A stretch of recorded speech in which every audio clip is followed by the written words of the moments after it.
Hey everyone, welcome back to the channel. Today, we're diving into a family hauler that's won hearts for years, the Toyota Sienna. If you're shopping for a used minivan, this one's probably high on your list. It's spacious, packed with features, and has that Toyota reliability we all dream about.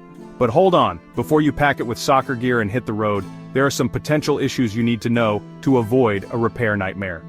In this video, I'm laying out everything you need to watch out for with used Toyota Siennas. We'll cover the model years that might trip you up, what goes wrong as the miles stack up, and how to shop smart so you get a van that's ready for every adventure.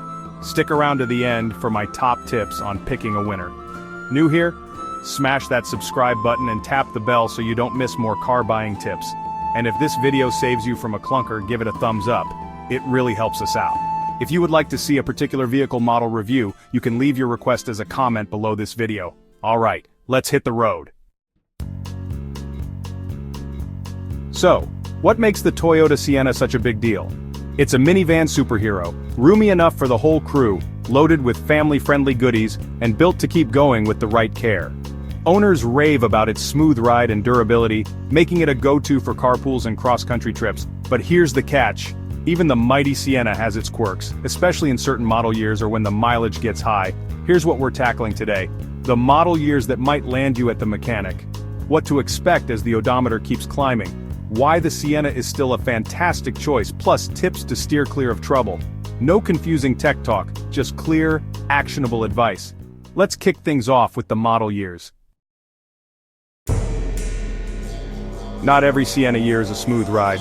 Some have more bumps than others. Here's the lowdown on the ones to watch. 2004 to 2006, Toyota Sienna. Power sliding door failures. Likelihood 20 to 25%. Repair cost, $800 to $1,500. Those slick sliding doors are awesome, until they jam or the cables snap. Test them repeatedly during your inspection to make sure they're smooth. Radiator failure. Likelihood 10 to 15%. Repair cost, $500 to $1,000. Cracked radiators can lead to overheating. Check for coolant leaks or a hot engine during your test drive. Alright, let's dive into the 2007 to 2010 Toyota Sienna. First up, oxygen sensor issues. The likelihood of this happening? About 10 to 15%. Repair costs usually land somewhere between $200 and $400. Faulty O2 sensors can trigger that pesky check engine light and honestly hurt your fuel economy. So, yeah, make sure to scan for codes before buying one of these. Now, let's talk about spare tire carrier corrosion. This one's less common, with a likelihood of about 5 to 10%, but still something to watch out for. Repairs for this can run you anywhere from $300 to $600. The underbody spare tire mount can rust, which makes it a real pain to access the spare. If you're in a snowy region, definitely take a peek underneath before committing. Moving on to the 2011 to 2016 Toyota Sienna. First up, transmission shifting problems. The likelihood here is about 10 to 15%, and repair costs? We're talking somewhere between $1,500 and $3,000. Some models, especially from 2011 and 2012, might have rough or delayed shifts. Pay attention to any hesitation when you hit the gas. It could be a warning sign. Next, power sliding door motor failure. Now this one's a bit more common, with a likelihood of 15 to 20%. Repair costs range from $800 to $1,500. Yep, those doors again. The motors can burn out, so make sure they're opening and closing smoothly, like a dream. Alright, so model years are just part of the story. Mileage? That's where the real picture starts to unfold. As the Sienna racks up the miles, here's what might start popping up. Alright, so from 0 to 50,000 miles, here's what you might run into. Minor electrical issues, yeah, they're not super common, with a likelihood of about 5%. Repair costs can range from $100 to $400. You might notice glitchy sensors or random dashboard warnings popping up. Honestly, it's a good idea to test all the buttons and screens regularly, just to stay ahead of any surprises. Next up, brake wear. Minivans are, well, heavy, so brakes take a bit of a beating. The chances of this happening are around 10%, and repairs could set you back $300 to $600. Keep an ear out for squeaks or pay attention to any vibrations while braking. Now, moving on to 50,000 to 100,000 miles, here's what you should keep an eye on. Suspension wear. This has about a 10% likelihood. Repairs could cost you anywhere from $500 to $1,000. If the ride starts feeling bumpy or rough, it might be due to worn struts or bushings. Try driving over a few potholes and listen for any unusual noises. Then there's the power steering rack leaks. Again, the likelihood is around 10%, and repair costs can range from $800 to $1,500. Leaky steering racks can make turning feel, well, kind of off. A quick check for fluid spots under the van can give you a heads up before it gets worse. Alright, now let's talk about what to expect between 100,000 and 150,000 miles. First, transmission issues.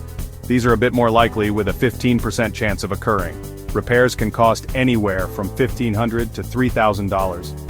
This is especially common in models from 2011 to 2016, where transmissions can get, let's say, a little finicky. Watch out for jerky shifts or slipping when you're driving.